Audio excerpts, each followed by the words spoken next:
à toutes et à tous, bienvenue pour ce premier épisode de la 6e, et oui déjà, saison de Cold Facts. Alors on va pas faire des listes comme dit Greg, mais on a décidé que pour ce premier épisode, on avait choisi chacun 3 thèmes qu'on avait envie d'aborder, des thèmes qui se sont passés pendant la saison morte, finalement pendant cet été, et qu'on avait envie de commencer déjà à développer. Et puis en deuxième partie d'émission, un retour sur Hockey Manager, parce qu'il y a plein de choses qui se passent à ce niveau-là. Le jeu sera en ligne dès demain jeudi, et puis on se réjouit que vous puissiez jouer comme nous, on s'est amusé à le préparer.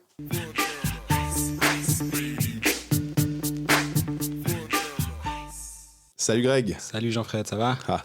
Tu sais bien que ça va très très très très bien. Pourquoi ? Parce que Cold Facts recommence. Exactement, c'est quoi la 6e saison ? Exactement. Qui va nous emmener jusqu'à mai l'année prochaine, et la défaite en quart de finale de l'équipe de Suisse contre l'Allemagne. On se réjouit de vivre ça. Mais Nostradamus beau, exactement. Le jour de la marmotte, on est prêt, on va s'enflammer, on va gagner plein de matchs, on va étaler les Canadiens. Je suis encore pas remis du dernier épisode en mai dernier à Riga. Mais on est quand même là, fidèle au poste. Ça fait très plaisir de vous retrouver après cette petite pause pour nous remettre de nos émotions. Parce que malgré la déception du mondial, il y a quand même eu 2-3 émotions l'hiver et le printemps passé avec le titre de Genève Servette. Si, on n'a pas rêvé / cauchemardé. Ça dépend de quel côté de la Versoix vous retrouvez. Vous trouvez. Moi, ce que je te propose pour cet épisode de reprise... Tu connais mon aversion pour les listes de contingents, je le dis assez souvent, je pense qu'on va pas commencer comme ça. On va juste faire 6 thèmes, 3 chacun, et on parle de thématiques qui ont un petit peu marqué cet été. Et dans un second temps, on a Michael Trigo qui vient pour nous parler de Hockey Manager. Exactement. Ça te va ? Ça me va très bien. On a fait nos devoirs, vas-y, c'est toi qui commence. Tu veux que je commence sur le thème ? Pour commencer... On va partir plutôt vers Ajoie, vers Porrentruy et l'Ajoie. Et finalement, j'aime bien la tournure choisie par ce club avec Christian Volven comme entraîneur. Il ne faut pas se leurrer. Peut-être que certains supporters d'Ajoie sont là à se dire « Ouais, mais quand on regarde les imports, quand on regarde les joueurs, c'est peut-être pas avec ça qu'on va réussir à faire mieux que 13 ou 14e. » Et puis après, quand on regarde le marché, on se dit « Mais il n'y a rien d'autre. » Enfin, c'est pas comme si Julien Vauclair s'était dit « J'ai bien envie de pas trop renforcer l'équipe pour que les supporters braillent à longueur d'année. » Il a fait ce qu'il a pu. J'aime bien la signature de Yannick Fischer en défense. Finalement, un petit peu de stabilité, quelqu'un qui a de l'expérience. Et j'aime bien la signature de Daniel Audette, finalement, qui vient de Lausanne, qui a sous-performé à Lausanne et que tu vas mettre dans un rôle qui est, selon moi, plus adapté, où il va être dans une équipe un petit peu plus... faible, ou en tout cas on va attendre beaucoup de lui aussi dans un contexte québécois, on va dire, quand même en grande partie. C'est assez chouette pour lui. Est-ce qu'il va jouer à l'aile parce qu'il peut jouer à l'aile ou au centre?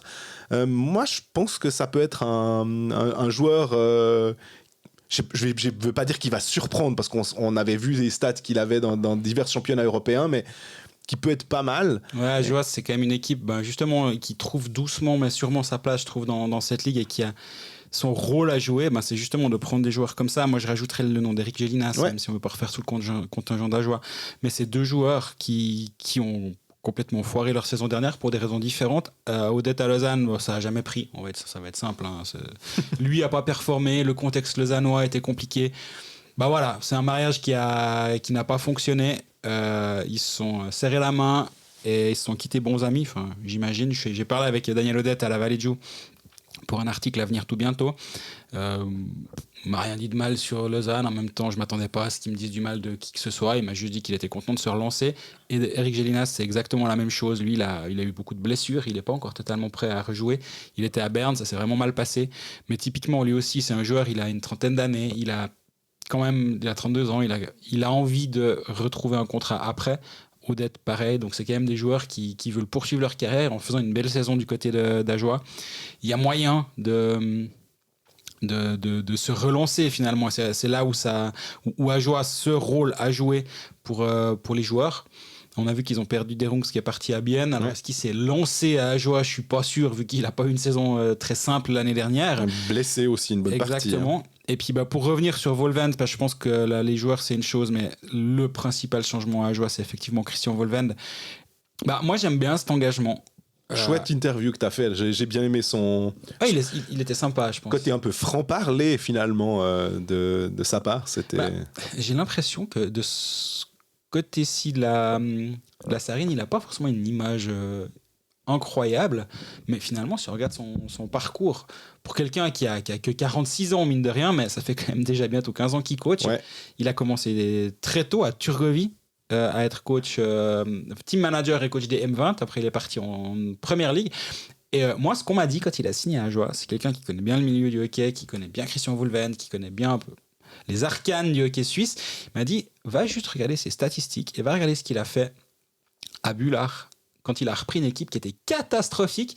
Il en a fait une vraie bonne équipe de première ligue. C'est aussi pour ça que derrière, il est engagé à Lugano, parce qu'il n'est pas arrivé à Lugano par hasard. C'est aussi parce qu'il a eu des bons résultats. Ensuite, il a intégré le système, on va dire, de l'équipe de Suisse, dans lequel il a passé de nombreuses années, tout en étant aussi assistant à Lugano. Il est passé par Turgovie. C'est quand même un entraîneur qui a beaucoup de vécu. Il est resté longtemps un peu partout. Davos, on a l'impression que ça s'est un peu mal terminé, mais c'est quand même lui qui doit prendre la succession d'El Courteau à un moment ou un autre et s'installer sur un banc où c'était compliqué de s'installer. Il fait 3 saisons complètes. Excuse-moi, à part ça, Davos, Josh Sheldon, je me réjouis de voir ce que ça va donner aussi pour le nouveau entraîneur.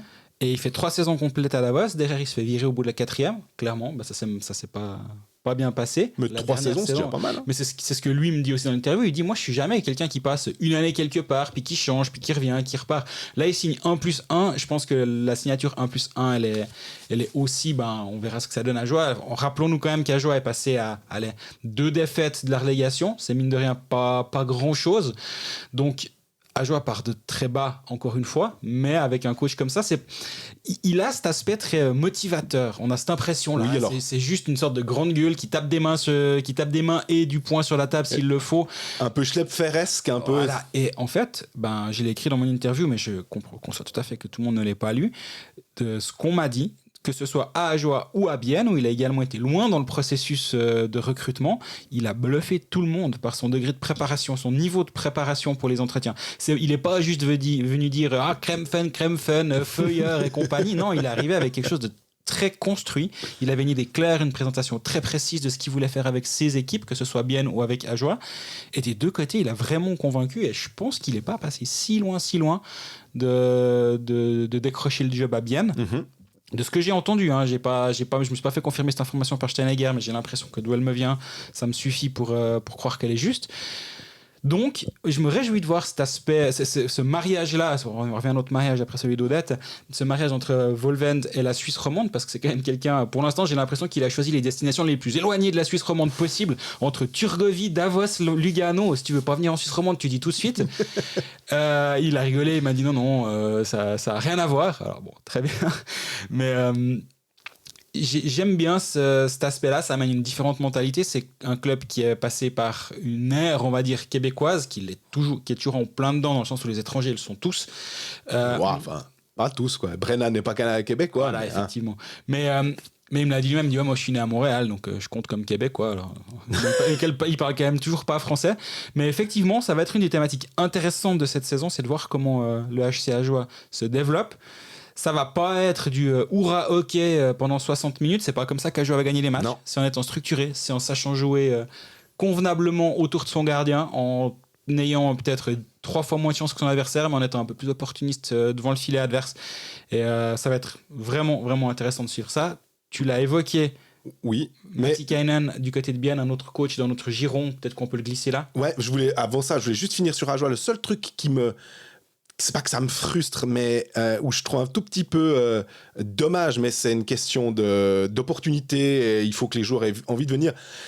Autant on parlait de défenseurs, Gélinas et Fischer, autant en attaque, j'aurais bien voulu voir peut-être un des jeunes. Tu sais, Lugano a pris 3 jeunes, des Cormier, des Forboun, des Canonica. un de ces trois, par exemple, ça a peut-être été sympa qu'ils viennent à Ajoie, et puis il y a aussi des jeunes Zougois qui sont venus, d'arriver à juste en prendre un pour le faire un petit peu monter, quitte à être prêté finalement. J'aurais bien voulu voir un jeune talentueux qui revient du Canada ou des États-Unis ou d'Amérique du Nord plus exactement, et puis qui peut peut-être se faire une place et puis avancer dans sa carrière comme ça, quoi. À voir si un Lilian Garessu qui a eu une saison très compliquée l'année passée avec des blessures, finalement c'est presque lui le jeune qui débarque cette saison, vu qu'il a joué 4 matchs avec Ajoie, puis il a été prêté à Winterthur pour se refaire un peu les dents. Lui, ça va être intéressant de le suivre. Et donc bien, on va pas faire une thématique spécifique là autour, juste mentionner le fait que Petri Matikainen va falloir se faire à ce nom. Il n'y a pas de R, hein, Martikainen, on en connaît quelques-uns par le passé, mais Matikainen débarque à Bienne. C'est un coach qui est passé par l'Autriche 5 saisons. Il a eu un petit peu de succès. Il a été au Pélican de l'Arty avant pendant 3 saisons. Il a été coach en Russie à Omsk entre 2012 et 2014. Il a une belle et longue carrière. Il a été assistant de l'équipe de Finlande où il gagne un titre mondial avec la Finlande. C'est un pedigree qui est quand même assez intéressant pour ce nouveau coach du HC Bienne. Honnêtement, là, ses qualités, pour moi, personne ne peut en douter. La question, ça va être de comment tu t'intègres dans une équipe comme Bienne. Qui est passé tout près du titre. Qui a été à 60 minutes du titre. Et derrière, de devoir remplacer un coach qui part, non pas parce qu'il a été viré, comme c'est souvent quand tu débarques quelque part, c'est pour remplacer un coach qui n'a pas donné satisfaction. Là, c'est pour remplacer Antti Termenen qui a des problèmes de santé qu'il doit gérer, donc il a décidé de quitter le banc du HC Bienne. Il doit débarquer, puis il me l'a clairement dit quand je suis allé lui parler, il est là pour essayer de mettre sa patte. Oui, Antti Termenen a fait quelque chose de très bien. Ah oui. Oui, il va falloir continuer. C'est clair, et pas tout vouloir casser et dire non, maintenant c'est moi qui fais comme je veux, mais il y a un équilibre à trouver entre ce qu'il va vouloir amener à cette équipe et ce qu'il doit conserver du passé, et ça va être aussi très chouette à suivre. Ouais, parce que le passé à Bienne, justement, l'aura, c'est ça qui est difficile aussi de venir avec... tu parlais de Del Curto avant pour Wolven. Alors, Del Curto avait 6 titres, je crois, ou 6 ou 1 avec Davos. Donc forcément, là, tu devais mettre les pieds dans des godasses taille 75.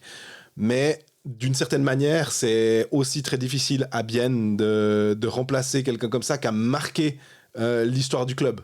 Et on lui souhaite tout le meilleur, qu'il puisse mettre finalement son idée en place, et pas que chaque fois on lui dise ah ouais, mais en tout cas avec Antti Termenen c'était mieux, hein. En tout cas le jeu était plus reluisant, on gagnait mais en plus ça jouait bien, hein. Ça va être intéressant. Niveau du contingent, Ville-Poka derrière, défenseur finlandais plutôt expérimenté, oui, on va parce dire, que Löw qui est là pour remplacer Löw blessé, en tout cas moyen voire long terme.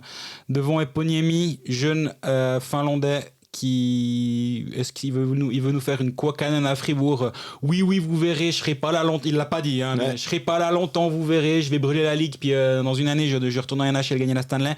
Kuokkanen, je suis pas sûr que ça se passe comme ça dans sa carrière pour l'instant. Il y a Yann Derungs, on l'a dit juste avant, qui débarque du HC Ajoie. Il y a Reichle qui débarque aussi, et derrière il y a encore une dernière, il y a Buren qui débarque aussi. Ah ouais. Ça change pas beaucoup, c'est bien. Non, c'est bien en même temps. Ouais.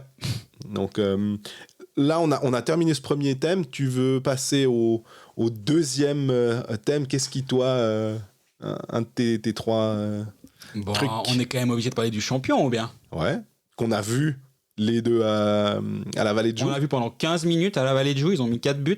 À peu près, ils sont restés sur la glace pendant 45 minutes à attendre que le match se termine, comme nous tous. Ouais, mais c'était... Non, je rigole, c'est pas vrai. C'était un très bon match de Genève. Défensivement très solide, ils se prennent le 4-1 en toute fin de match, mais rien de bien fou. Une équipe de Genève, on parlait de stabilité du côté de Bienne. Du côté de Genève, on est en plein dedans. Absolument. Également, en même temps, le fameux, on change pas une équipe qui gagne. Là, on est quand même... je crois que on y est. Ouais. En vitesse, quand même... Les petits changements. Lindström débarque pour Temernes. J'allais dire pour Termenen, t'imagines? Ouais. Si on a déjà oublié Temernes. Bon, bref. Non, Lindström débarque pour Temernes, on en parlera un tout petit peu après. Et Maninen. Maninen débarque pour Omark, et c'est à peu près tout. Ouais. Voilà. Et au goal, c'est pareil. Derrière le banc, c'est pareil. C'était d'ailleurs ma question à Noah Rod. Je lui ai posé la question après le match en disant mais comment est-ce qu'on se remotive? Parce que souvent, on sait que gagner un titre, c'est difficile, mais alors répéter, de nouveau avoir faim. Puis il me dit non, quand on a goûté à ça, on a tellement envie de repartir. Et puis, je disais aussi, alors dans certaines équipes, justement, ils s'arrangent pour changer peut-être 5-6 joueurs qui n'ont pas gagné et qui ont cette envie supplémentaire, ce petit pourcent de plus. Et là, finalement, on a Lennström et Manninen qui viennent. Et on a toujours Filppula éternel. Et il me disait, mais tu sais, Filppula, il a tout gagné. Il a 39 ans. Mais il monte sur la glace maintenant. Il veut quoi? Il veut continuer. Il a encore envie de gagner. Il est addict à la victoire, au titre. Et finalement, on peut que saluer et que écouter un joueur qui connaît vraiment très très bien. Je lui ai dit, est-ce que c'est de l'expérience ou de la vieillesse d'avoir Winnick, Pouliot et Filppula justement qui ont 38 et 39 ans? Il me dit, tu les as vus jouer là ce soir?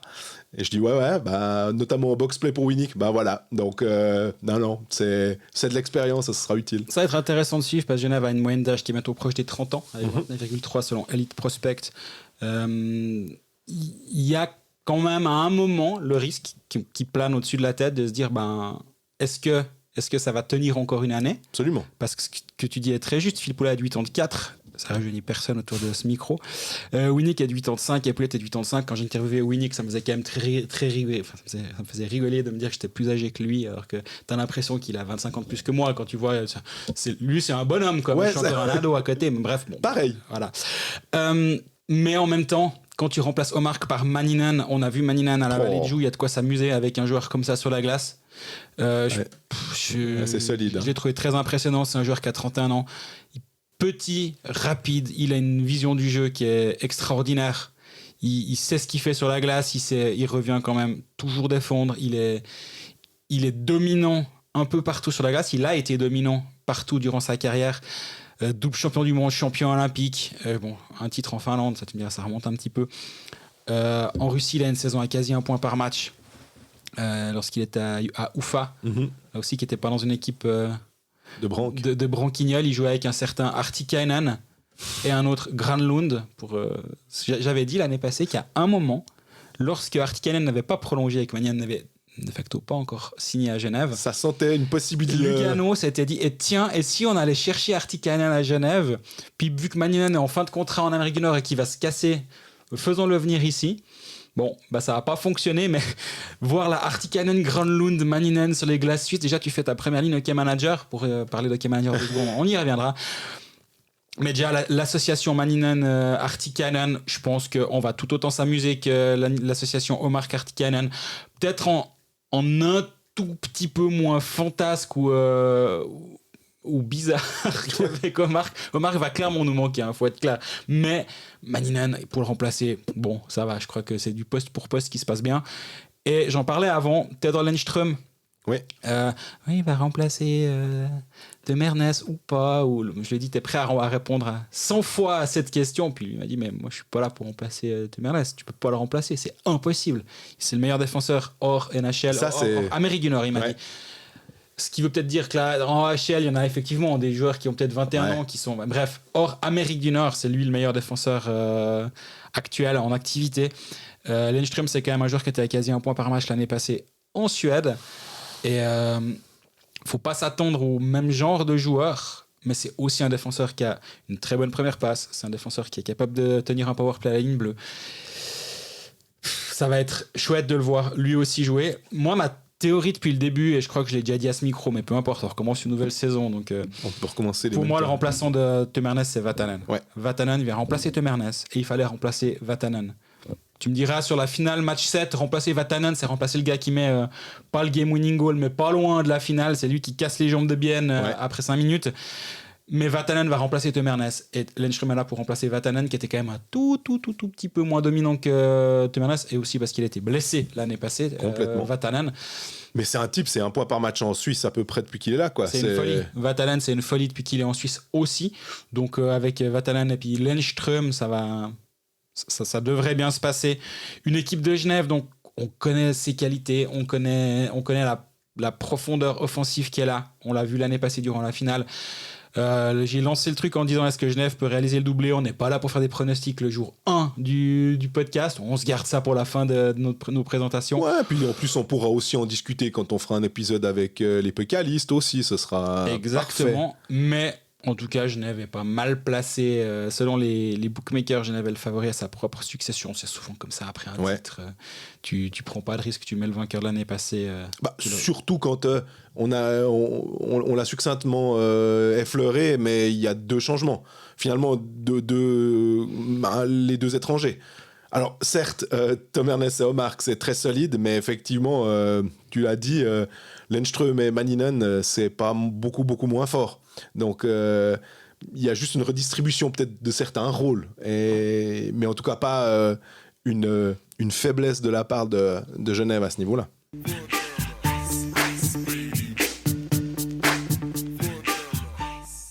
Alors, 3e thème, je m'y colle. Qu'est-ce qui m'a un peu fait tilt durant cette off-season, j'ai l'impression que c'est le nettoyage. On dit fuste et ça fonctionne selon la pub, puis là j'ai l'impression que c'est fuste et ça nettoie. Il fallait quand même, c'est des écuries d'Augias, il fallait y aller à la grande eau. Et ceux qui écoutent Cold Facts se rappellent que l'ère Svoboda, Greg était assez... pas pour dire comment... Tu montrais qu'il y avait des problèmes, ça dysfonctionnait pas mal dans ce club, et que John Foust, en tant que directeur sportif, commence à faire le ménage, et les 3 étrangers qui ont été pris jusqu'à présent, je trouve que c'est des signatures qui sont vraiment pas mal, et on a l'impression qu'il y a une certaine stabilité à Lausanne. Alors, Lausanne, c'est fragile, là, la stabilité. Il suffit peut-être qu'il y ait 3 défaites au début, puis ça s'énerve. Mais entre Pilut, je sais pas comment il faut prononcer, Juice et puis Suomela, honnêtement, à avoir les qualités de ces joueurs, entre ceux qui ont l'habitude d'être là comme Juice, entre des joueurs qui ont réussi une bonne saison ou une excellente saison précédente, qui sont quand même encore assez jeunes. Il n'y a pas grand-chose à dire de mauvais. Des fois, on a des petits trucs où on se dit pas mal, mais... Là, le mais, c'est un peu de se dire, est-ce que Suomela peut être aussi dominant que sa saison incroyable en Suède ? Sans doute que non, mais s'il est simplement à 80% de ce qu'il a fait en Suède, ça suffira déjà, je pense, largement à Lausanne pour être pas mal. L'identification des problèmes en powerplay a quand même été bien menée, il me semble, par le club, et les joueurs qu'ils ont pris semblent aller dans le sens d'une meilleure construction du powerplay. C'est aussi une façon peut-être de relancer certains joueurs que tu as dans ton contingent qui sont pas mauvais, mais qui étaient peut-être pas dans les bonnes cases, ou qui étaient dans un système qui leur convenait pas. Il y a quand même un entraîneur, Geoff Ward, qui est là depuis maintenant quelques temps et qui peut aussi mettre sa patte et pas simplement prendre ce qu'il y avait. Il peut peut-être aussi commencer à dicter son système, son jeu, ce qu'il veut faire. On a un jeune comme Théo Rochette, on attend aussi pas mal de voir ce qu'il peut faire, parce qu'il était très bon chez les juniors. Alors comment ça va se passer la transition dans les adultes? J'ai pas l'impression qu'il y a quelque chose qui fondamentalement cloche Lausanne Hockey Club, peut-être un peu trop de défenseurs finalement, parce que ça se joue qu'à 6 ou 7, et que là on a l'impression qu'il y a abondance de biens, et que des joueurs comme Marty ou Sidler, on voit pas même un Gennady, on voit pas tellement comment certains vont pouvoir avoir ne serait-ce que plus de 5 minutes de jeu, ou ne serait-ce qu'avoir des minutes, quoi. Ouais, ça va être intéressant la défense, t'as raison, je te rejoins complètement sur ça.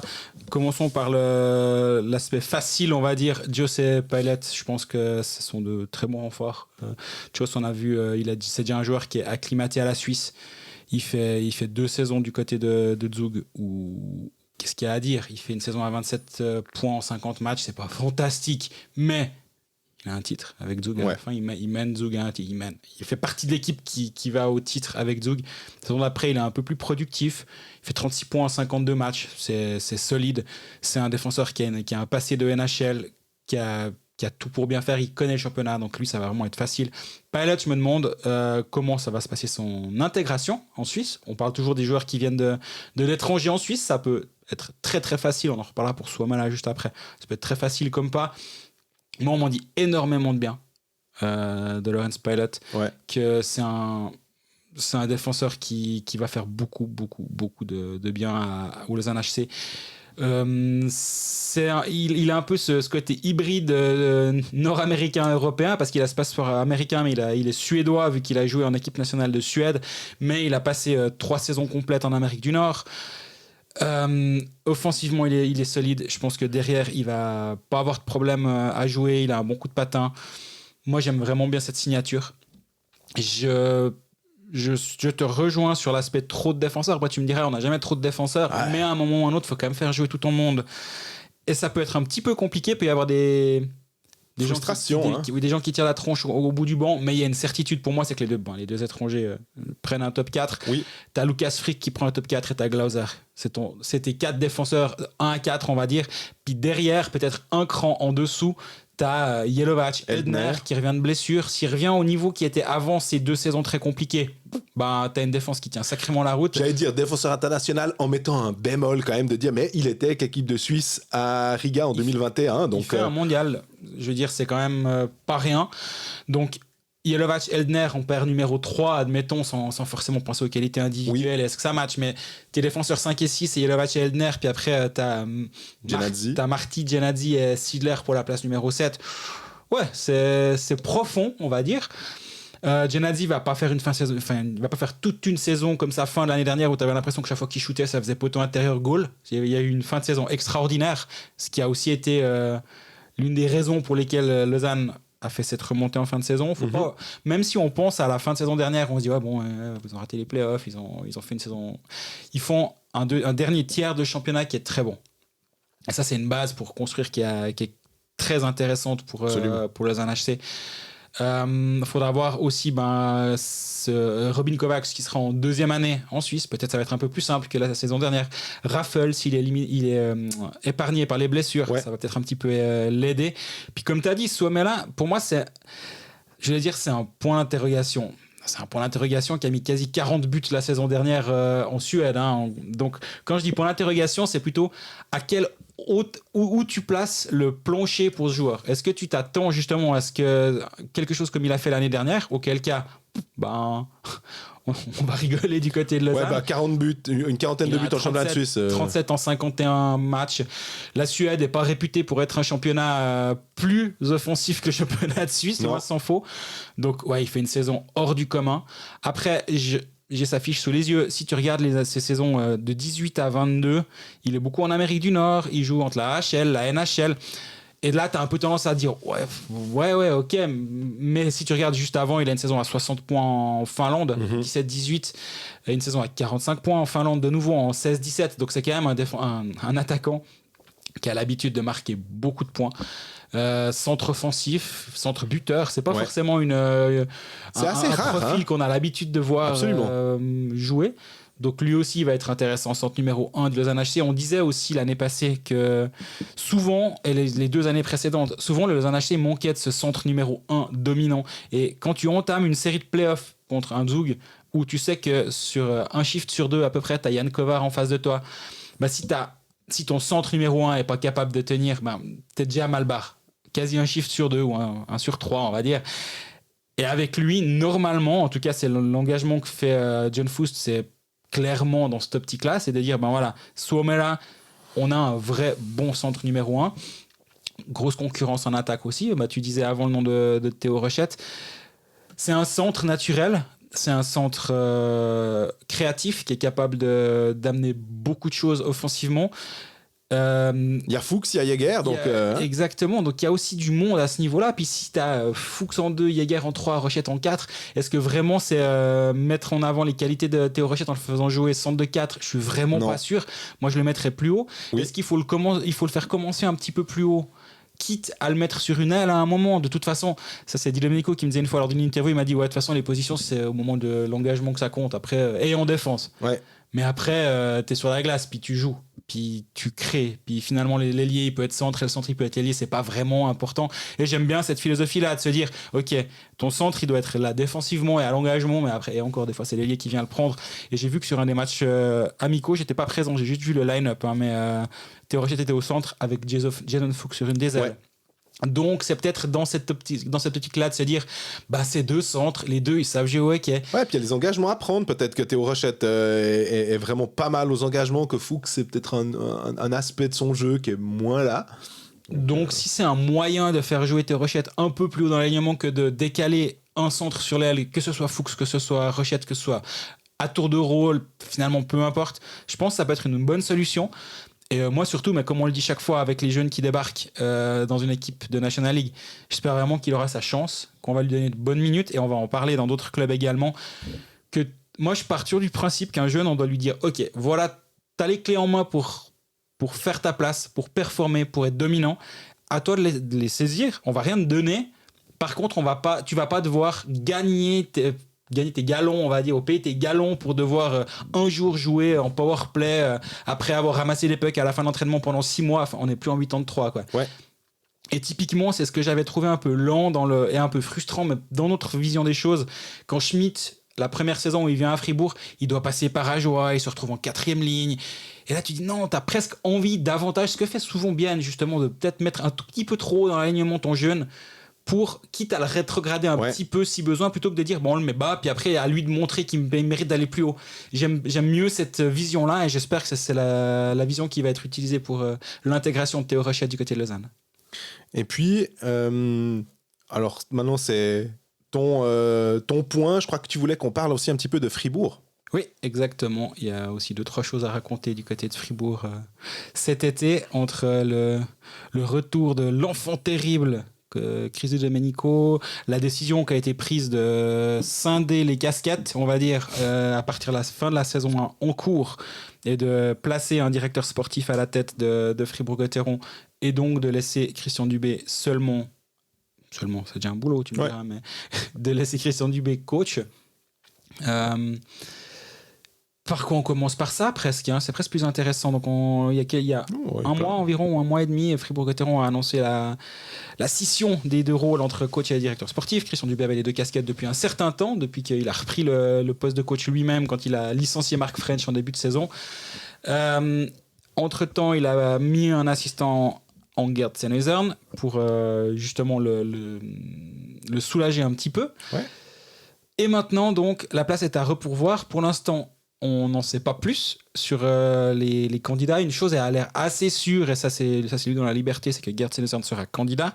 Mais moi, ça me pose une question directement. Ok, alors admettons que Gerd prenne la place, qui pour moi ferait tout à fait sens. Complètement. Y aura-t-il un assistant ? Parce que si tu mets un assistant à Christian Dubé en disant voilà ton assistant parce qu'il doit te libérer, puis qu'en fait ton assistant devient directeur sportif sans assistant, en fait j'ai l'impression que tu as juste... Oui, mais il était coach, enfin il avait les deux casquettes, tandis que Gerd Senezern n'en aurait qu'une finalement, donc pourquoi mais Gerd avait qu'une casquette avant, il était assistant, il n'était pas coach. Oui, bien sûr. Il était assistant et il deviendrait GM. Donc finalement, en termes de pourcentage de travail, les 100% de Gerd Senezern en tant qu'assistant deviendront les 100% de Gerd Senezern en tant que GM. Absolument. Concrètement, si c'est ça la solution qui est choisie, je me dis, mais alors il faudra peut-être renforcer la structure autour de Gerd Senezern, parce que sinon, là, tu as juste réarrangé les chaises, tu n'as rien fait d'autre. Et sinon, est-ce que tu gardes Gerd Senezern assistant et tu places quelqu'un à la tête ? Mais alors la question, c'est qui ? Et... la difficulté de la position d'un Gerd Senezern serait de passer de assistant de Christian Dubé à directeur sportif au-dessus de Christian Dubé. Est-ce que c'est vraiment facile de passer de sous quelqu'un au-dessus de quelqu'un dans un rapport hiérarchique ? Même si tu veux mettre la meilleure volonté du monde, je peux imaginer que ce soit pas tout à fait simple. Donc là, il y a aussi une réflexion à mener, je pense, du côté de Fribourg-Gotteron. Mais avant de penser à qui, la question c'est qu'est-ce que ça va être dans un futur proche. Dubé va continuer à faire les choses jusqu'à ce que quelqu'un soit mis en place. Il y aura une période de transition de quelques mois. Toi, t'en penses quoi de cette scission des casquettes ? Le point que tu soulèves sur la position hiérarchique, finalement, me fait tilt quand même. C'est assez juste de dire que de passer de sous quelqu'un à au-dessus, et que finalement... si le conseil d'administration dit écoutez, on peut plus aller avec Christian Dubé comme coach, Gerd, il faut lui dire. Et puis que c'est finalement lui qui prend la décision, c'est un petit peu spécial. Mais j'ai l'impression que finalement, même si c'est quelqu'un de l'extérieur qui arrive, de dire à Christian Dubé qui est là depuis tellement longtemps finalement, je sais pas si Christian Dubé n'a pas finalement assez de pouvoir pour dire écoutez, c'est moi qui décide quand je pars, même si je ne suis que coach. C'est que je garde finalement un peu la main, un peu plus que... Je ne suis pas votre simple entraîneur, en fait. J'ai quand même un petit peu plus de... Ouais, mais du coup, est-ce que c'est pas un problème potentiel ? Alors, absolument. Hein. Et avec Patémon comme assistant aussi, est-ce que...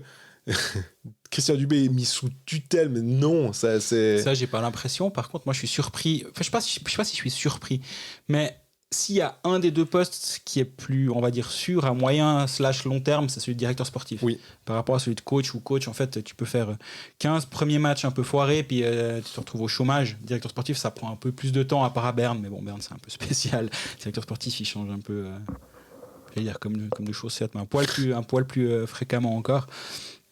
Mais est-ce que Christian Dubé s'est rendu compte qu'il y avait une sorte de plafond qui avait été atteint, peut-être pas au niveau du club, mais peut-être que lui, il était arrivé au bout d'un processus.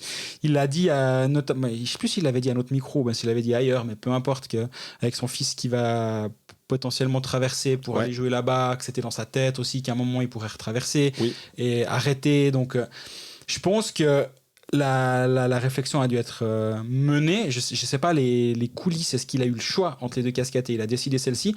Mais par contre, une chose est sûre, pour le côtoyer quand même régulièrement après les matchs, avant les matchs, aux entraînements, etc., il y a un côté plus épanoui depuis qu'il est coach par rapport à quand il était seulement directeur sportif. Et je peux imaginer que lui, qui est un homme de terrain, se sent mieux dans un poste plus proche de la glace. Et je peux comprendre ce choix-là. Mais ça, il y a l'insécurité qui va. Il est plus exposé. Il est beaucoup plus exposé, mais en même temps, il a plus tout le blâme qui lui vient dessus, parce que forcément, quand tu as les deux casquettes, quand il y a une saison qui est ratée, que ce soit la faute du coach, que ce soit la faute du directeur sportif, quand tu as les deux, il y a tout qui te retombe dessus. Là, le blâme aussi, mais les responsabilités avant le blâme vont être un peu éparpillées. L'arrivée de Patrick Aymon est très intéressante aussi. Comme tu dis, on en parlait la saison dernière, et que mettre une troisième voix dans le vestiaire était sûrement une bonne idée. Et avoir un Patrick Aymon qui va s'occuper de l'attaque, mais pas du powerplay. J'ai parlé avec lui à la Vallée, puis il m'a dit que le powerplay fonctionnait bien, que ces dernières années, l'année passée un poil moins, mais celle d'avant, le powerplay fonctionnait à merveille. Il y a Dido qui revient. Donc. Voilà, en gros, gère Dido, qui va être 1 minute 53 par power. Moi, je gère les 7 secondes de la deuxième unité de powerplay. Je leur dis, allez sur la glace, voilà. Enfin, mais il disait, non, mais moi, j'ai pas de problème à gérer plutôt l'animation offensive, on va dire, qui était parfois un petit peu... C'est pas lui qui me l'a dit, ça c'est moi. Hein, mais lui m'a dit qu'il gérait l'animation offensive. Et j'abonde dans le sens où, effectivement, c'était parfois un petit peu... limité, on va dire, l'année dernière, et Christian Dubé a été très frustré assez fréquemment en disant mais c'est pas moi qui peux marquer les buts, certes, mais à un moment, est-ce qu'il faut peut-être changer quelque chose, justement, et l'arrivée d'une nouvelle voix d'un coach comme Patémon, on l'a suffisamment dit quand il était entraîneur de Genève Servette, c'était un joueur offensif ultra doué. Tu me diras, Dubé était pas mal dans ce registre également, mais justement d'avoir ces 3 entraîneurs, parce que Pavel Rosa, en termes d'attaque offensive, il va falloir défendre un peu les gars aussi, mais Pavel Rosa dans le genre offensif, c'était aussi pas si mal. Donc je pense qu'on aura un Fribourg-Gotteron un peu plus vivant offensivement, et t'as dit le nom juste avant, Di Domenico, qui est de retour. Il y avait une vraie question pour moi avant la reprise, et je la lui ai posée lors d'une interview que j'ai aussi faite pour Blick, qui était son retour à Fribourg, l'accueil des fans, etc. Et moi, j'ai aussi posé à des amis qui vont au match à Fribourg, quel était le sentiment, on va dire, parmi les fans, et on m'a dit tu verras, facile, quoi, comme si de rien n'était. Et après le premier match à Turgovie, il a été rappelé par les fans. Il y a eu une vidéo qui a circulé, était là, effectivement, facile, comme s'il n'était jamais parti à Berne. Fine, je me réjouis de voir on parle beaucoup de mariage dans cet épisode. On n'a rien à annoncer, ni l'un ni l'autre. Non. mais je me réjouis de voir comment ça va coller. De toute façon, on connaît Christian Domenico, il y a il n'y aura pas vraiment... Enfin, si, il y a tout le temps des surprises avec lui, mais le fait qu'il y ait tout le temps des surprises, c'est pas une surprise. Je sais pas si je me fais... Ce premier match, vu que le premier match, c'est Fribourg-Lausanne le 13 septembre, un mercredi, un match tout seul, un petit peu comme l'année passée, on avait eu Rapperswil-Zurich. Ce coup-ci, c'est un derby roman. On s'attend... On se dit, qu'est-ce qui va se passer avec Dido ? Est-ce qu'il va marquer 2 buts, 3 buts ou est-ce qu'il va péter un plomb au bout de 10 minutes puis coûter à son équipe se prendre pénalité de match ou je sais pas quoi, ou quelque chose de mauvais. En fait, c'est un peu là que notre esprit va. On se dit, le focus et le coup de projecteur, il est presque sur lui, qu'il le veuille ou non, en fait. On a envie de regarder ce qui va se passer. Il faut aussi un peu tout pour. Oui. Moi, justement, quand il dit « Ah, de toute façon, tout tourne toujours autour de moi, etc. » T'es là, ouais, mais quand t'as un adversaire qui est à terre, puis tu lui slappes sur la tronche, bah, si tu fais pas ça, du coup, ça tourne pas autour de toi. Si tu insultes pas les gens quand tu quittes la glace, ça tourne pas autour de toi. Donc, mais ce qu'il a fait à Berne, les excès bernois dépasse largement ce qu'il a pu faire quand il était 2 saisons à Fribourg. Absolument. Où il était complètement sous contrôle. Donc... le truc sur Radgeb, là, quand il part comme un fou furieux près de lui. N'importe quoi.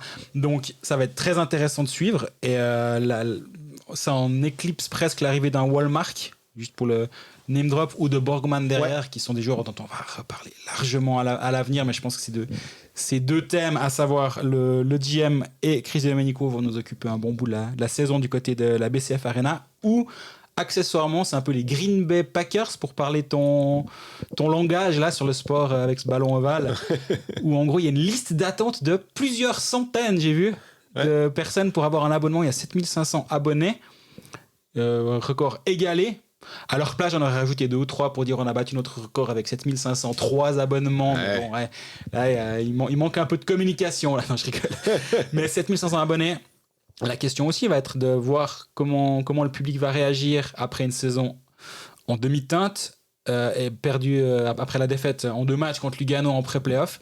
Fribourg est une équipe qui va devoir se relancer. On parlait d'âge du côté de Genève, ça aussi ça va nous occuper un petit peu cette saison. Il y a 2-3 thématiques du côté de Fribourg qui vont être très intéressantes.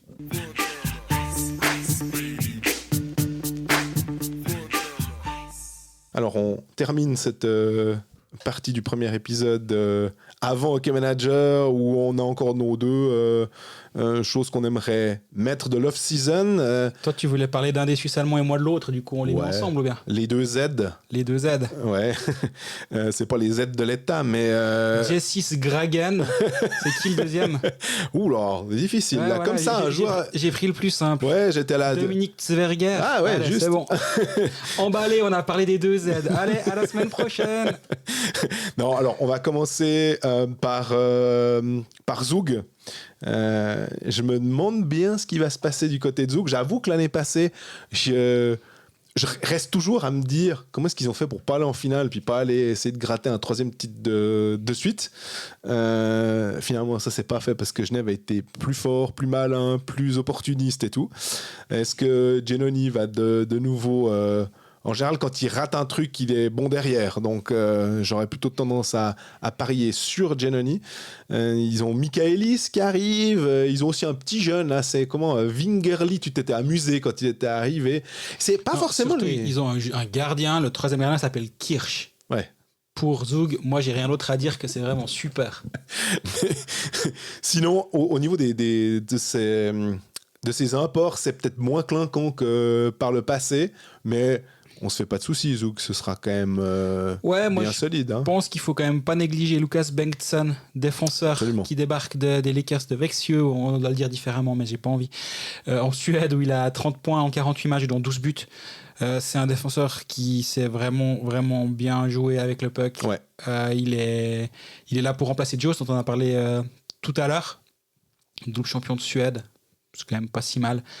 Moi, on me dit beaucoup de bien de ce joueur. Donc Bengtsson, je négligerai pas son arrivée. Pour moi, c'est presque l'une des arrivées les plus intéressantes du côté de Zug.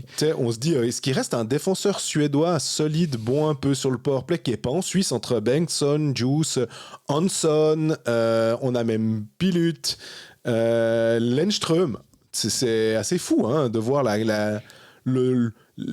ces joueurs suédois de qualité qui viennent dans le championnat de Suisse. Moi, complètement. Ça me frappe. Et là, actuellement, Zug fait des matchs amicaux avec un alignement qui fait quand même assez rêver, avec une ligne Michaelis au centre de Hoffman et O'Neill. On se rappelle, O'Neill, l'année passée, il n'a pas été au niveau de ce qu'on pouvait imaginer, mais il y a un peu de potentiel. Wingerly qui joue à l'aile, du coup on sait pas trop, on comprend plus. Qui joue au centre, du coup on comprend plus rien. Avec Herzog et Marchini sur les ailes. T'as Simeon Kovar, Attilo Biasca, qui va partir dans un camp d'entraînement NHL, un camp des prospects en NHL. Mais on parlait de Rochette tout à l'heure. Là aussi c'est un jeune de à peine 20 ans. Il a fait 3 saisons, 2 et demi en Ligue junior québécoise. Donc lui aussi pourrait être intéressant. Je pense que Zug il y a l'aspect revanchard de Zug, on en reparlera pour Zurich juste après, mais ils ont fait venir aussi un Elia Riva. J'avais oublié ça avant l'audio où j'ai vu l'alignement, j'étais là, ah ouais, dis donc, Elia Riva qui... il avait été annoncé assez tôt, je crois, si je me rappelle bien. L'été, on a le droit d'oublier qu'Elia Riva a signé à Zug. Et bref, je pense que ça reste une belle équipe. Est-ce que c'est un candidat au titre? Évidemment. Oui. Est-ce que c'est un favori à la succession de Genève? J'irai peut-être pas jusque-là en ce moment. Mais si les étrangers sont au niveau de ce qu'on peut espérer ou imaginer, Wingerly, c'est peut-être celui, ou Wingerly, je sais pas comment on va le prononcer celui-là, c'est peut-être celui qui peut faire le moins rêver sur le papier. Mais en même temps, c'est un joueur de 25 ans. Donc... il revient il a fait une saison en Amérique du Nord qui était franchement décevante pour un joueur européen là-bas. Il a 22 points, 64 matchs de AHL. Ça fait pas rêver. Mais en 21, il est dans l'équipe de Suède. Au championnat du monde, il joue 7 matchs, 3 points. Donc c'est un vrai joueur qui a une expérience internationale malgré ses 25 ans. Je me laisse surprendre par lui, mais c'est effectivement pas celui qui fait le plus rêver. Ouais, puis avec Tangness comme coach, je trouve que on parlait de Volvend avec Ajoie, on parlait de certains autres coachs qui amènent quelque chose. Tangness, on n'a que du positif à dire sur lui et je me fais pas de soucis qu'il saura motiver ses troupes pour reprendre. Est-ce que c'est reprendre ce qu'il aurait dû? Je ne suis pas sûr que le titre de champion soit dû à Zug, mais en tout cas, l'ancien double champion de Suisse, c'est bien Zug. Donc, ça va être vraiment intéressant. Le dernier titre de Zug, c'était contre Zurich. On se rappelle cette folle remontée de 0-3 pour finalement s'imposer 4-3. Tu parlais du côté revanchard de Zurich. Alors, c'est peut-être plus... On s'attendait à ce l'année passée, justement, se revanche après avoir été battu comme ça.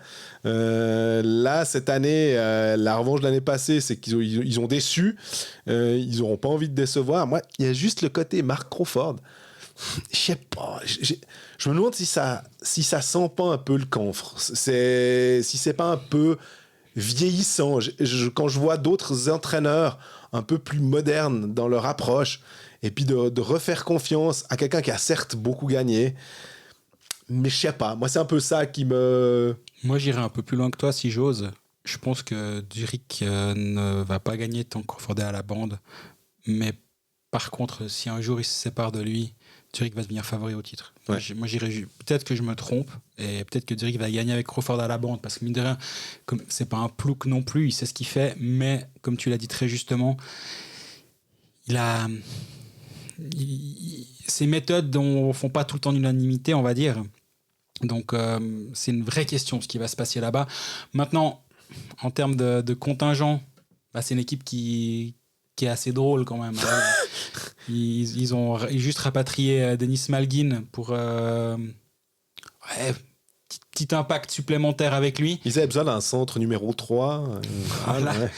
Mais il y a plein de joueurs qui sont hyper intéressants là-bas. On parle même d'un éventuel retour de Tim Bernie. C'est mes confrères du Blick Alemanie qui ont dit que c'était une option, en tout cas. Mais que Bernie espère continuer là-bas. Moi, je pense qu'il va retrouver quelque chose. Mais dans les joueurs... Ouais, puis bon, alors, sans être méchant, hein, je ne veux pas dire c'est que Tim Bernie, mais l'impact de Tim Bernie... se verrait peut-être plus en play-off où tu dis, ah ouais, on a un défenseur solide. C'est pas quelqu'un qui va marquer 50 points, quoi, c'est ça? Non, mais il n'y a pas besoin. Absolument. Et au niveau des étrangers, aussi, il y a eu 2-3 changements avec l'arrivée du letton Balcers, du suédois Fröden, en plus de ceux qu'on connaît déjà. Derek Grant. Et Derek Grant, exact. Oui, Derek Grant en plus. Moi, il y a un joueur que je me réjouis de voir, c'est Vincent Schroer, un de ces Autrichiens qui vient profiter de notre système de formation pour se faire drafter par Montréal et puis après venir nous emmerder pendant les 10 prochaines années avec l'équipe nationale. Mais bon, quand même, il a l'air vraiment solide, lui. Et je peux imaginer qu'un joueur comme ça, s'il a un petit peu de temps de glace avec les grands, on va dire, c'est un joueur de 18 ans. Ouais. Mais disons, ils ont de la qualité et ils ont de la profondeur avec ce genre de joueur-là. Ils ont un Lamico en an 2 en Suisse qui va être chouette à voir. Moi, tu parles d'un jeune, je veux juste en citer un autre. Oustinkov. Mais voilà, exactement, en défense. C'est d'origine russe, évidemment, par son nom, mais est vraiment pas mal. À 16 ans, ce qu'il faisait déjà, il avait la confiance quand même des entraîneurs. Il va être encore un peu plus solide. En tout cas, la vitesse de National League va moins l'impressionner. Il va pouvoir s'adapter. Je me réjouis de voir ce que ça va donner. Il est né en 2006. Ouais, il est né le 26 août 2006. C'est... Moi, ça me dépite. Ouais. Je sais pas il n'a pas encore fêté, à l'heure actuelle, ses 17 ans. Non, Donc, non, effectivement. Puis là, il va peut-être commencer avec Getse, mais comme Rohrer, peut-être que lui aussi va monter de temps en temps, enfin, va faire un peu l'ascenseur, avoir de bonnes minutes en Swiss League, c'est jamais perdu pour un jeune. Et de temps en temps, venir dépanner ont aussi besoin. Et s'il explose, en fait, très bien. Il y a pas, mais c'est une année de draft pour lui. Rohrer a déjà été drafté, c'est peut-être un peu différent. Lui, il est éligible dès l'année prochaine.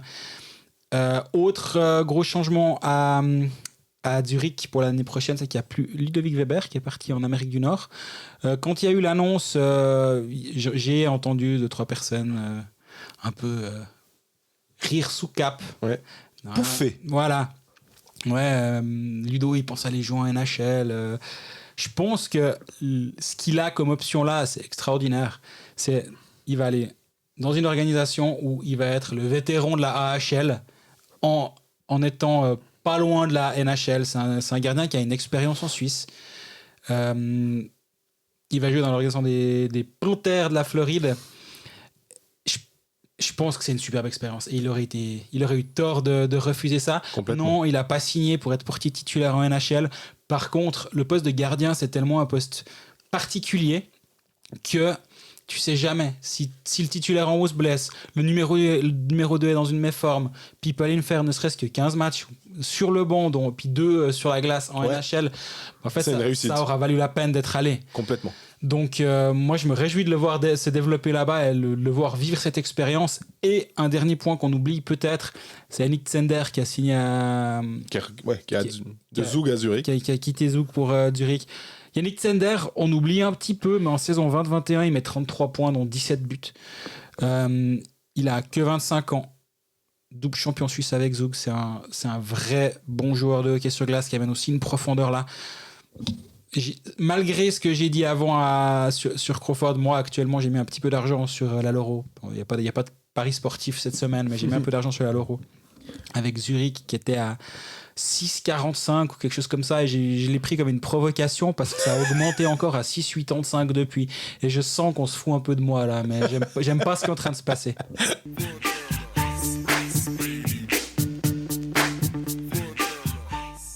Bon, puis vu que la saison approche à grands pas, Hockey Manager approche à grands pas également. On est mercredi soir si vous écoutez l'épisode au moment de sa sortie. D'ailleurs, merci à ceux qui le font. C'est toujours cool de vous voir fidèles au rendez-vous. Dès demain jeudi, c'est le grand jour pour Hockey Manager. On est forcément très excités ici parce qu'on participe les deux à cette aventure, mais on n'est pas seul. D'ailleurs, on n'est pas que 3, on est plusieurs. Mais en plus des autres, il y a aussi Michael Trigo. Salut Michael. Salut Jean-Fred, salut Greg. Salut Michael. Donc tu es avec nous dans l'organisation de ce jeu, dans la réorganisation de ce jeu. Bref, tu arrives à nous en dire un peu plus sur cette saison 2023-2024. Je sais pas par où commencer parce qu'il y a beaucoup de choses, donc je te laisse la parole. Ouais, alors c'est gentil. En effet, je pense que c'est un gros marqueur dans la vie de Hockey Manager. Après 16 ans de vie, il y a beaucoup de choses qui vont changer, pas dans le jeu lui-même, dans les règles, dans le jeu traditionnel.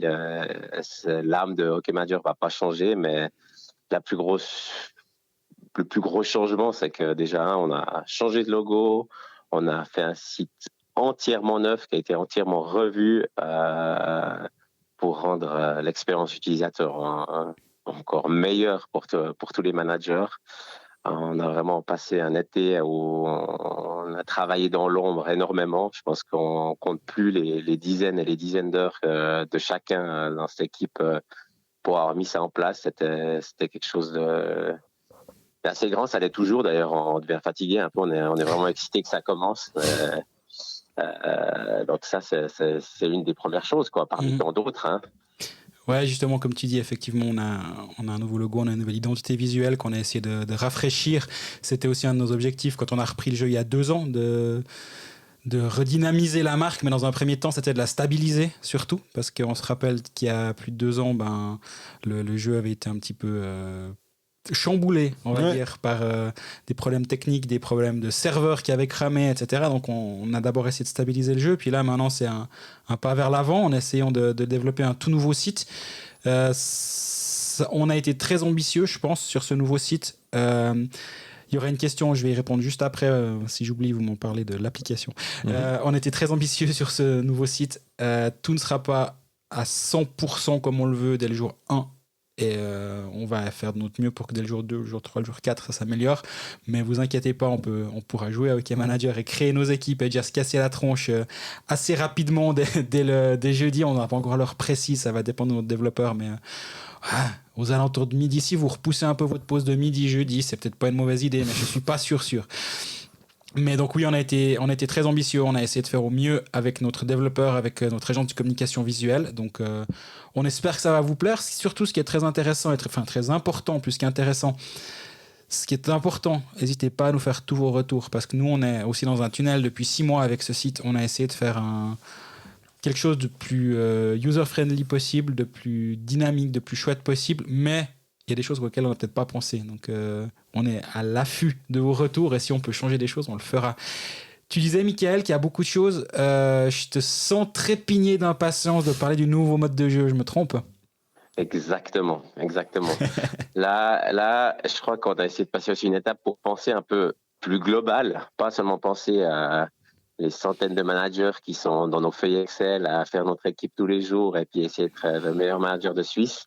On a une communauté quand même grandissante où il y a plusieurs types de personnes qui jouent et on a voulu amener un nouveau mode de jeu. Donc, c'est un mode de jeu en parallèle. Donc, ça ne remplace en aucun cas le Hockey Manager traditionnel pour avoir des règles encore plus simples, qui soient plus abordables pour le commun des mortels et qu'on appelle l'arcade mode.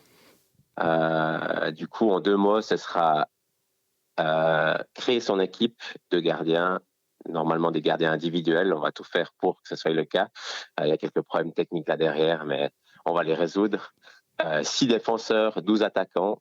Et ensuite, derrière, il n'y a pas besoin de faire de formation, il n'y a pas besoin de choisir son capitaine, il n'y a pas besoin d'aller chasser des bonus. Chaque fois que vos joueurs jouent durant un soir, s'il fait une passe ou un but, vous marquez des points. Si votre gardien a une victoire ou fait un blanchissage, vous faites encore plus de points. Et puis, l'aspect point est aussi simple que ça. Et après, on sait que beaucoup de personnes se plaignent qu'ils n'ont pas assez de transferts à Hockey Manager, mais je crois que Greg, avec l'arcade mode, on sera quand même mieux servi, non? Ouais, l'idée c'est de vous proposer 5 transferts chaque premier du mois. C'est comme la paye, mais ça vient un poil après, c'est le premier. Qui sont non cumulables. Donc, si le 31, vous avez encore 5 transferts, il ne faut pas hésiter à les utiliser parce que le premier, il y aura de nouveau 5. Par contre, si vous passez à 0, ça va revenir à 5.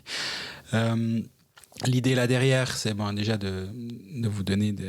Le but, c'est de s'amuser aussi avec ce mode de jeu. Il est un petit peu différent.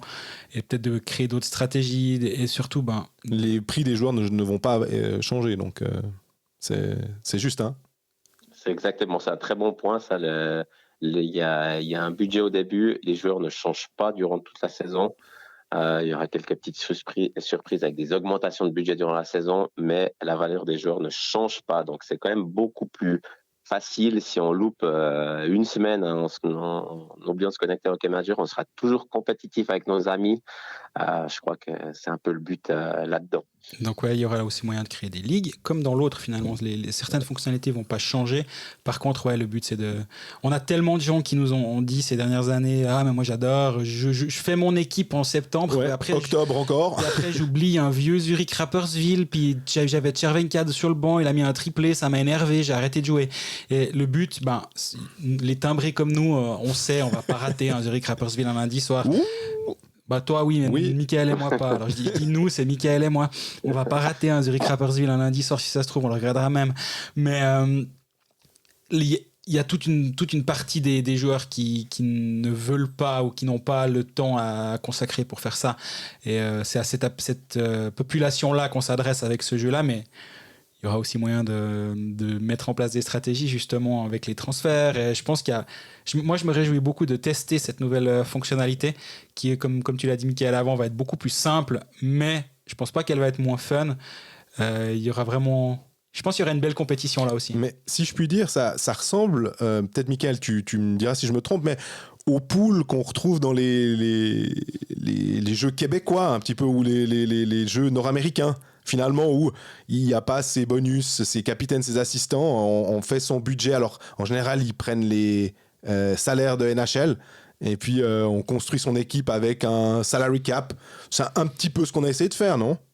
Exactement, on ne réinvente pas la roue, on s'inspire de ce qui se fait autour de nous. Hein. C'est clairement inspiré de ça. Et, en mettant une petite sauce Hockey Manager là au milieu et quelques petites nouveautés, je pense que les gens vont apprécier. Ouais, parce que on le répète, effectivement, les gens qui nous disent qu'au mois de... Ouais, des fois, c'est presque finalement début octobre, ils sont déjà largués dans leur groupe avec leurs amis et ils veulent pas. Là, ce qui est bien, c'est que on va pouvoir rester sans rien toucher, puis tout d'un coup se rappeler, tu disais Greg, le 30 ou le 31 du mois, dire, c'est vrai que j'ai 5 transferts, je regarde où est mon équipe, finalement, Cervenka que j'ai depuis le début, il fonctionne très très bien. Bon, c'est super. Et puis, il y a, dans le mode traditionnel, on réfléchit au changement de valeur. On se dit, lui, il va peut-être prendre plus 1,5, moins 1,5. Là, il n'y aura rien de tout ça. Donc, je me réjouis de tester ça. Ça peut vraiment être aussi addictif que le mode, on va dire, simulation, si on reprend un nom un peu jeu vidéo, quoi. Et dans le processus, là, Michael, tu as une question très importante. Tu arrives quand même à dormir ces jours ? J'arrive à dormir, mais c'est compliqué. Hein, il fait chaud la nuit. Il fait chaud, c'est exactement ça. Et puis le pire, c'est que j'arrive pas à dormir pour réfléchir à mon équipe, pour que les gens puissent faire leur équipe correctement. Je crois qu'on travaille dur là derrière. Et puis il y a beaucoup de gens qui disent mais comment on peut vous aider ? Est-ce qu'on peut vous verser de l'argent ? On peut faire ci. Mais je crois qu'au final, nous, ce qu'on cherche à faire, c'est avoir un jeu qui est fun, un jeu qui est bien, et puis que les gens ont du plaisir. Et puis, seule chose qu'on pourrait demander à nos internautes ici qui jouent au Hockey Manager, c'est que ce soit le premier vecteur de communication. De communication de notre jeu, qu'ils repostent des stories qu'on fasse. D'ailleurs, on a essayé d'améliorer tout ce qui est communication cette année. Qui incitent leurs amis à jouer au Hockey Manager, qui créent des ligues, qui jouent avec leur famille. Et finalement, c'est ça qu'on veut. On veut être le plus possible dans ce jeu, quoi. Ouais, d'ailleurs, moi, quand j'entends des histoires de gens qui disent on a notre ligue fondue, ou on a des trucs comme ça, ou on se fait un concours chaque année, puis on va manger à la fin parce que c'est grâce à vous, grâce à Hockey Manager. Moi, je suis hyper content. Je me dis, oui, il y a, comme je disais avant, les cinglés qui jouent la victoire, on va dire, et c'est un peu les Kenyans dans les marathons. Mais derrière, il y a toute une partie de personnes qu'on a envie qui aient du plaisir malgré tout et qui font peut-être pas le marathon en 2 heures 2 minutes, mais qui vont quand même trouver leur plaisir quelque part dans le jeu. Et donc, comme tu dis, Michael, tant que nous, on a des gens qui jouent, qui sont contents et puis qui épicent un petit peu leur saison de National League, parce que finalement, c'est ça aussi. Quand on se retrouve à regarder un Zurich Rapperswil, alors c'est sûrement un très bon match et il y a des chouettes choses à voir, mais c'est aussi... On va plus facilement le regarder si on a Cervenka capitaine. D'ailleurs, j'ai dit 2 fois Cervenka, je sais pas si c'est comment dire, si j'essaie de me convaincre moi-même qu'il faut le prendre. Au passage, sur notre compte Instagram, on a commencé les press reviews depuis 1 semaine. Chervenka est à 13,5. Donc je sais pas si ça peut en intéresser un ou l'autre. Moi je me suis chaque fois que je l'ai, il se blesse, donc je le prends pas. Mais j'en ai marre de le voir marquer 1 point par match et puis de voir les autres se palucher sur le fait qu'ils ont Chervenka et moi pas. Donc il y a de bonnes chances que cette année je craque. Les press reveals sont en ligne. Ils vont être tous regroupés sur notre compte Instagram. C'est pas encore le cas, mais ça va l'être.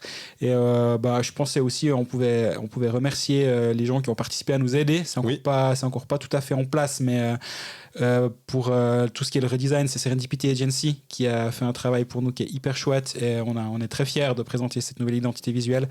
Et on a Up to You aussi, l'agence de communication digitale qui s'occupe de nos réseaux sociaux à partir de cette saison. Et on a Raphaël Egloff aussi qui est dans l'association avec nous, mais qui lui s'occupe de tout le développement du site. Et nous, on a des idées, on a des impulsions, on a tout ce qu'on veut. Mais derrière, si on n'a pas des gens qui sont compétents dans leur domaine, en gros, on est juste des fans de hockey qui avons des petites idées, quoi. Ou des grandes, mais des fois des idées un peu trop grandes. Puis on nous dit, ouais, mais ça, vous êtes gentil, mais faire une draft en live, calmez-vous un peu, quoi. Tu as dit, n'oubliez pas de me rappeler ça. Tu as juste mentionné 3 lettres, APP, une app. Oui, c'est juste. C'est la question qui revient tout le temps. On avait fait d'ailleurs je crois que Michael peut aussi confirmer, on avait fait un survey au poll, un sondage exactement pour Jean-Frédéric, pour demander aux gens qu'est-ce qu'ils aimeraient. Et souvent c'est ça qui ressortait. Hein. Ouais, donc cette année, donc l'application, on va pas se mentir, c'est pas quelque chose qui est dans notre budget, c'est hors budget, on n'arrive pas à se le payer du tout. On aimerait bien qu'il y en ait une, c'est clair, parce que je pense que ça serait plus simple, mais en même temps, on a tout fait pour simplifier la tâche. Le design de notre web app, on va dire, de notre site internet mobile se rapproche furieusement d'une application, se rapprochera aussi quand tout sera finalisé, parce que comme je l'ai dit au tout début, il y a encore des détails, pas forcément que des détails, mais il y a encore 2-3 petites choses à régler d'ici là, mais à la fin, ça va ressembler assez furieusement à une application. On prend notre Google Chrome, on fait un raccourci sur l'écran d'accueil du téléphone portable, puis en fait, depuis ce raccourci, ça devient directement le site qui est une web app et ça y ressemble vraiment, vous verrez, il y a des raccourcis qui ont été créés. Je pense vraiment que si on vous dit pas que c'est pas une app, vous ne le savez pas, en fait. Donc, oui, l'app, c'est bien, mais en même temps, là, je pense qu'il y aura moyen de faire comme si. Est-ce que, Michael, tu as quelque chose à rajouter ? Non, juste pour contextualiser qu'on n'a pas le budget pour une app, ce qu'il faut savoir, c'est que pour créer une app, pour faire de la pub pour les outils de son jardin, ça coûte pas trop cher, mais pour une app comme un jeu comme le nôtre, on s'est quand même renseigné, puis ça coûte autour de 80 000 francs. Donc, juste pour qu'on contextualise pourquoi on ne fait pas une app, c'est que c'est vraiment très cher, quoi. C'est purement et simplement ça. Mais là, on a quand même l'impression qu'on s'en rapproche le plus possible et le confort de l'utilisateur, normalement, ne devrait pas trop en souffrir. Non, parce que c'est vrai, effectivement, c'est bien que tu le précises. C'est une ergonomie. On aime bien parler dans le milieu d'expérience utilisateur et que justement, des fois, peut-être avec l'ancien site, c'était un petit peu plus compliqué d'aller rechercher où il y avait peut-être un moment où ça se mettait devant, on se dit mais où est-ce qu'il est ce joueur, le transfert que j'ai fait, où est-ce qu'ils apparaissent. C'est ce que on a essayé de faire, de rendre ça beaucoup plus lisible aussi, que ce soit beaucoup plus simple. Et je me réjouis de pouvoir véritablement tester ça dès jeudi, quoi. Exactement. Puis comme je l'ai dit tout à l'heure, je pense qu'on a fait le tour du sujet, à moins que Michael ait des choses à rajouter, mais comme je l'ai dit tout à l'heure, le site, il va certes être en ligne jeudi, mais il est surtout... On sait que ça va pas être parfait, il est perfectible, mais tout est toujours perfectible et c'est ça qui est super. Mais on est vraiment à l'écoute. Donc vous pouvez vous abonner à nos réseaux sociaux. Notre compte Instagram, on va essayer de mettre du contenu durant toute la saison, avec des statistiques, avec des conseils, avec des trucs qu'on estime être chouettes. Et donc, n'hésitez pas à nous contacter par ce biais-là. Et on a oublié de dire quelque chose, le mode arcade, en fait, ne sera pas disponible des jeudis, mais il sera disponible le 1er septembre. Enfin, on vous laisse une semaine pour cogiter sur votre équipe avant de penser à autre chose. C'est pas tout à la fois, sinon on va pas s'en sortir. Petite semaine de répit là, enfin pas de répit, une semaine à penser à sa première équipe avant de pouvoir lancer le mode arcade le 1er septembre. Merci Michael. Oui, merci Michael. Merci à vous, et on espère vous entendre dans des petites capsules pour nous parler des petites perles qui vont sortir. Parce que c'est ça que les gens ont envie de savoir finalement. Qui sera la prochaine perle à Hockey Manager? C'est ça qui compte au final. C'est qui le Ryan Bachir cette année? Toi, je sais que toi, tu as vu les prix des joueurs sans y participer. On a des gens qui font ça pour nous. On les remercie également d'ailleurs. Très juste. Jérôme, Miguel, Christophe, Cédric et Thibaut. De NLS Data qui participent à mettre des prix le plus cohérents possible. Donc merci à eux. C'est vrai que j'avais oublié de les mentionner avant. Je suis désolé pour eux. C'est désormais fait. C'est qui ton petit conseil là? Allez, donne-nous envie de nous connecter demain. Ils croient tous que parce que j'ai collecté toutes les valeurs et je les ai mis ensemble, que je les ai analysées. J'ai absolument pas le temps de faire ça. Il y a beaucoup d'autres priorités. Donc malheureusement, à part les price reveal, où je me souviens même plus quels sont les prix exactement, je peux pas vous aider. Mais promis, l'analyse va arriver très très très bientôt parce que on veut être compétitif cette année quand même. Tu parles du price reveal, on en a un on a mis où ça peut peut-être être. On sait que le sel de ce jeu, c'est les jeunes, c'est les joueurs qui ont des valeurs relativement basses. On a eu Théo Rochette à 3,5. Vous le prenez, vous, Day One? Il est dans les chopping blocks, on va dire. On va regarder les matchs amicaux, on va aller voir quelle est sa position au powerplay. Et puis ça va dicter notre décision, je pense.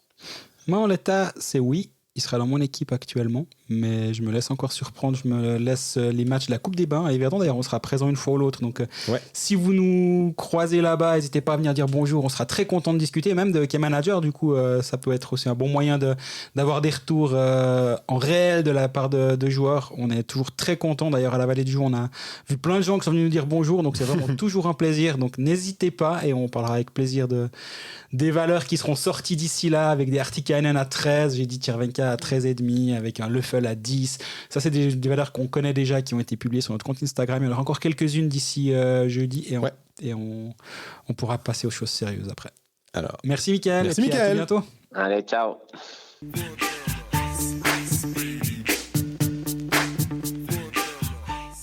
Ben voilà, on est reparti pour la saison 6 de Coolfax, c'est pas Hockey Manager. Mais Hotfax, c'est temps. Ouais. Moi, je vous demandais un studio climatisé. Je peux te dire que ça n'a pas fonctionné cette histoire. Donc, le budget l'année prochaine, on sait où il va passer. On se réjouit d'être là, en théorie, chaque mercredi, 17h comme d'habitude. Puis on est parti. On se réjouit de vivre cette saison en votre compagnie. C'est toujours un plaisir. Et, sur nos réseaux. Cette saison, on va essayer d'avoir des invités un peu plus fréquemment que l'année passée. Maintenant, on est techniquement rodé pour le faire. C'est pas une pub pour notre matériel. Il est fort, ce con. Mais on est techniquement prêt à le faire, donc on aura un peu plus souvent les invités. On nous a dit, ce serait chouette de temps en temps qu'il y ait une voix de plus. Mais n'oubliez pas de parler vous quand même. On va essayer de trouver un bon équilibre là autour. Donc on se réjouit de cette saison en toute compagnie. Puis d'ici mercredi prochain, on est présent sur tous les réseaux sociaux. Je sors ma première newsletter ce jeudi. Si vous voulez vous y abonner, c'est pas trop tard. Et si c'est après celle-là, ce sera pour la prochaine. Il n'y a pas de souci. Mais si vous n'êtes pas encore abonné sur blick.ch, dans l'onglet newsletter, on peut s'abonner à ma newsletter. Et nous, on va aller boire quelque chose parce que parler pendant 1 heure par 35 degrés, c'est compliqué. Ça marche. À bientôt.